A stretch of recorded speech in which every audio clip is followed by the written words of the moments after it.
관절염에 대해서 알아보도록 하겠습니다. 우선 퇴행성 관절염은 많이 들어보셨을 것 같은데요. 연골과 그 주위의 뼈, 근육에 퇴행성 변화가 나타나서 생기는 관절염입니다. 쉽게 말해서 관절이 나이가 들면서 생기는 질환이고 병원에서는 골관절염이라고도 합니다. 관절염이 잘 발생하는 부위 보시면 주로 무릎, 척추, 엉덩이 관절, 손가락 끝, 마디 등에서 발생하고 그 외에도 우리 몸에 있는 여러 가지 관절에서 모두 다 퇴행성 관절이 발생할 수 있습니다. 발생 빈도 보시면 55세 이상에서 약 80%, 75세 이상에서는 거의 전 인구에서 발생하는 정형외과 질환 중에서는 가장 흔하게 발생하는 질환이라고 볼 수 있겠습니다. 그럼 퇴행성 관절염의 가장 흔한 원인은 뭔지 알아보면요. 우선은 노화가 기본적인 원인이 되겠습니다. 나이가 들면서 결국 이제 관절을 많이 쓰면서 발생하는데 이 노화 과정에서 과도하게 노동을 많이 하거나 나이가 많거나 이제 비만, 체중이 많거나 생활 습관이 잘못됐을 때 이런 관절염이 훨씬 남들보다 빨리 발생할 수 있겠습니다. 증상 보시면 주로 이제 통증으로 나타나죠. 무릎이 아프거나 뻣뻣함, 관절에서 소리가 나고 또는 관절이 변형될 때 우리가 퇴행성 관절염이라고 생각할 수 있는데요. 그 증상을 좀 더 자세히 살펴보겠습니다. 이제 위에 항목들을 보시면 이런 이제 무릎 관절이 붓고 물이 차거나 무릎에서 소리가 나거나 또는 다리가 휘어 있거나 오래 쉬고 있다가 움직일 때 관절이 뻣뻣하다 등의 증상들이 본인이 가지고 있다면 이는 이제 관절염을 의심해 볼 수 있겠고요. 이런 증상이 있다고 전부 다 관절염을 진단하는 건 아니지만 이런 증상이 있으면 반드시 병원에 가서 이제 전문의의 진단을 받아야 합니다. 관절염은 초기에 치료하는 게 무척 중요합니다. 관절염을 초기에 치료해서 관절염이 진행되는 속도를 늦추면 본인의 관절을 나이가 들어서도 잘 사용할 수 있겠지만 초기에 관절염을 적절히 치료하지 못하면 결국 관절염은 말기로 진행되게 되고 말기로 진행되면 결국은 수술을 해야 되는 상태가 되게 되는 거죠. 관절염의 진행이 서서히 진행된다고 말씀드렸는데 진행되는 과정을 한번 살펴보겠습니다. 관절염은 첫째로는 연골이 이제 얇아지는 증상으로 나타나게 됩니다. 연골이 처음에는 많이 쓰면서 얇아지게 되고 그런 얇아진 연골이 어느 순간 깨지거나 손상이 받게 됩니다. 깨지거나 손상을 받은 연골은 무릎 안에서 움직이게 되고 그러면서 염증을 유발하게 되죠. 그럼 그렇게 발생한 염증은 또다시 무릎의 연골을 더 손상시키는 효과를 나타내게 되고요. 종국적으로는 연골이 모두 손상되어서 뼈와 뼈가 부딪히면서 기능을 잃게 되는 단계로 진행되게 됩니다. 주로 병원에 가면 엑스레이를 가장 먼저 찍는데요. 무릎 엑스레이를 보시면 이제 관절염의 진행 정도를 확인할 수 있습니다. 가장 왼쪽 엑스레이죠. 가장 왼쪽 정상 엑스레이를 보시면 무릎하고 무릎 사이에 관절 간격이 유지되어 있고 뼈도 매끄러운 모습을 볼 수 있는데요. 증상이 점점 진행되면서 무릎과 무릎 사이에 관절 간격이 좁아지고 또 뾰족하게 뼈가 추가적으로 자라는 골극이 형성되게 됩니다.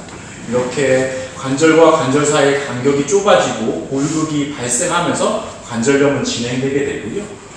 종국적으로는 다음과 같이 뼈와 뼈가 맞부딪혀서 연골이 아예 없는 상태가 관절염의 말기 상태가 되겠습니다. 그러면 치료가 가장 중요하게 될 텐데요. 관절염 치료의 기본 원칙은 각 단계에 맞게 적절한 치료를 하는 것입니다.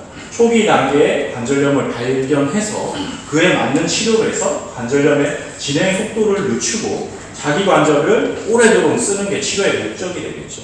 그래서 각 단계별로 치료에 대해서 좀 알아보면요. 우선 관절염의 초기 증상이 있을 때는 기본적으로 엑스레이를 찍고 관절염이 확인하게 되면 약물요법이나 물리치료, 운동요법들을 하게 됩니다. 약물요법은 우리 병원에 가면 주로 받는 약이 소염제라고 부르는 약인데요. 무릎에 있는 염증을 줄여줘서 통증을 줄이고 이제 무릎을 좀 더 기능적으로 사용할 수 있게 하는 약이 되겠고요. 물리치료는 찜질, 초음파, 레이저 치료 등 이제 무릎에 이런 물리치료를 통해서 염증을 좀 줄이는 효과가 있을 수 있고 또 운동요법을 하게 됩니다. 운동은 양날의 검이라고 생각하시면 되는데요. 관절에 좋은 운동은 수영, 또는 이제 평지 걷는 거, 고정 자전거, 스트레칭 같은 운동들이 도움이 될 수 있고요. 운동을 한다고 너무 무리하게 운동하면 오히려 무릎에 부담을 줘서 무릎이 더 망가질 수 있기 때문에 달리기나 등산, 또 격렬한 운동, 줄넘기나 탁구, 배드민턴 같은 운동은 좀 피하는 게 좋겠습니다.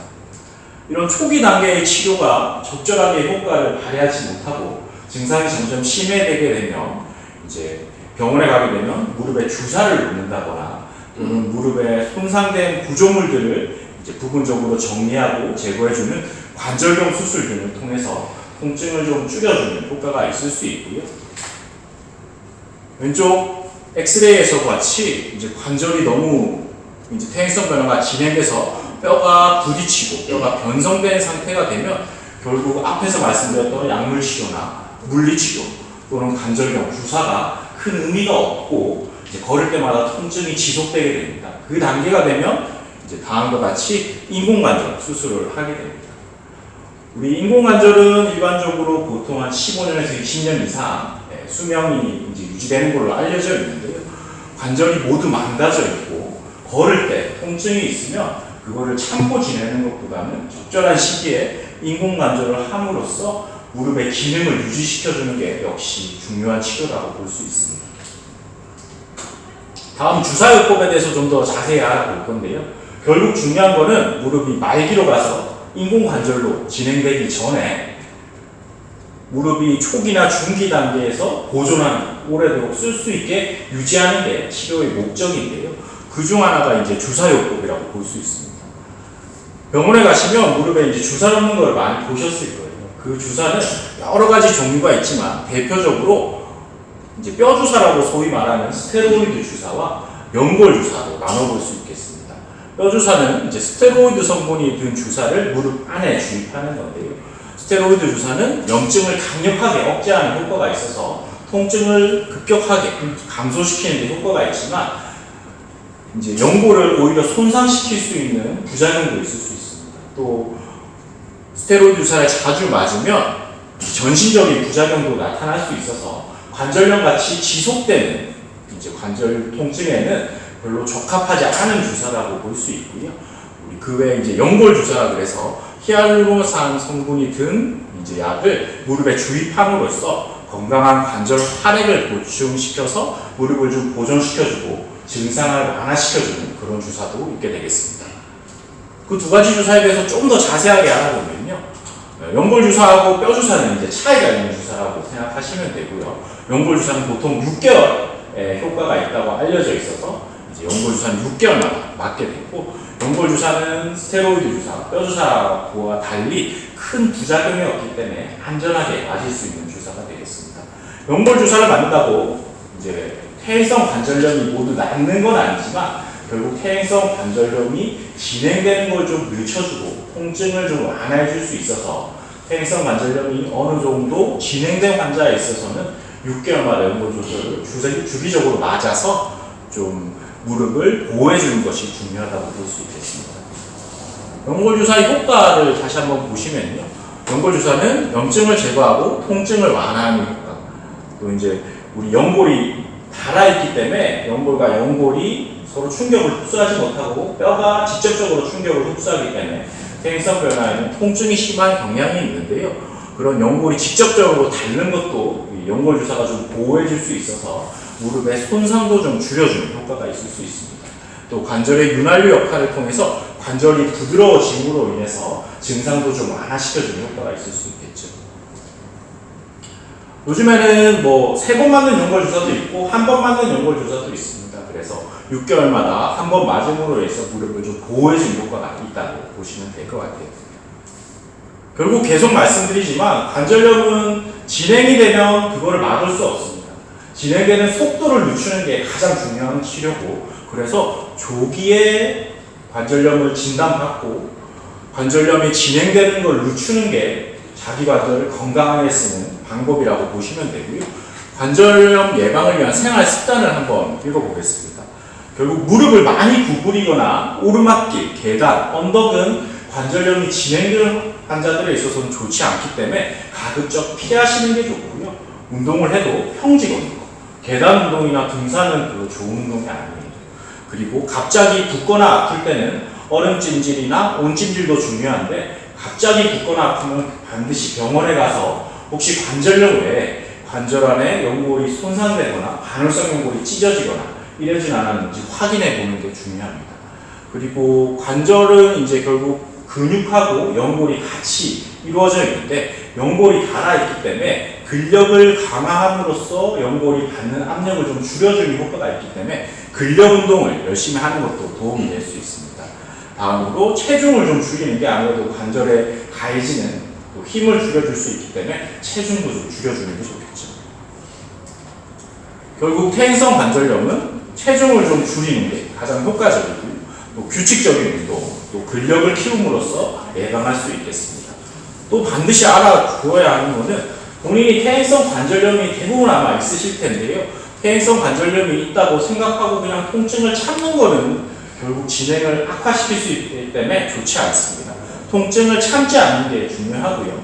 연골 주사가 본인이 맞았을 때 증상 효과가 있다면 6개월마다 꾸준히 맞는 것, 또 수시로 따뜻한 찜질, 또 다리 들기, 수영, 고정 자전거 같은 운동을 주기적으로 하는 것이 근력을 유지하는 데 도움이 될 수 있습니다. 마지막으로 관절염을 좀 예방하는 운동법을 좀 알려드릴 텐데요. 관절염을 예방하는 운동법에서 가장 중요한 것은 관절에 부담을 주지 않고 근력 운동을 하는 것입니다. 그래서 힘들고 어려운 운동을 하는 것보다 간단하게 할 수 있는 운동을 주기적으로 습관적으로 하시는 게 좋은데요. 첫째로 이제 다들 의자에 앉아 계신데 의자에 편하게 앉아서 다리를 90도 들어 올리는 겁니다. 들어 올리고 발목을 최대한 위쪽으로 한번 당겨보세요.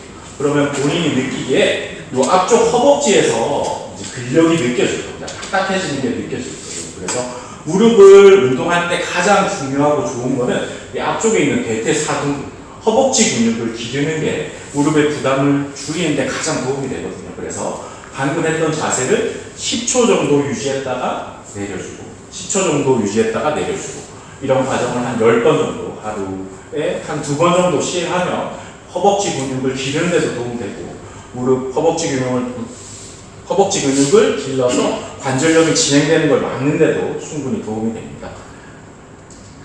다음으로는 스트레칭이 있겠는데요. 다리를 들고 앞으로 굽히고 무릎을 당기는 등 햄스트링과 앞쪽 허벅지 근육을 좀 풀어주는 것 역시 근력을 유지시켜주는 데 큰 도움이 될 수 있습니다. 네, 이상으로 강의 마치도록 하겠습니다.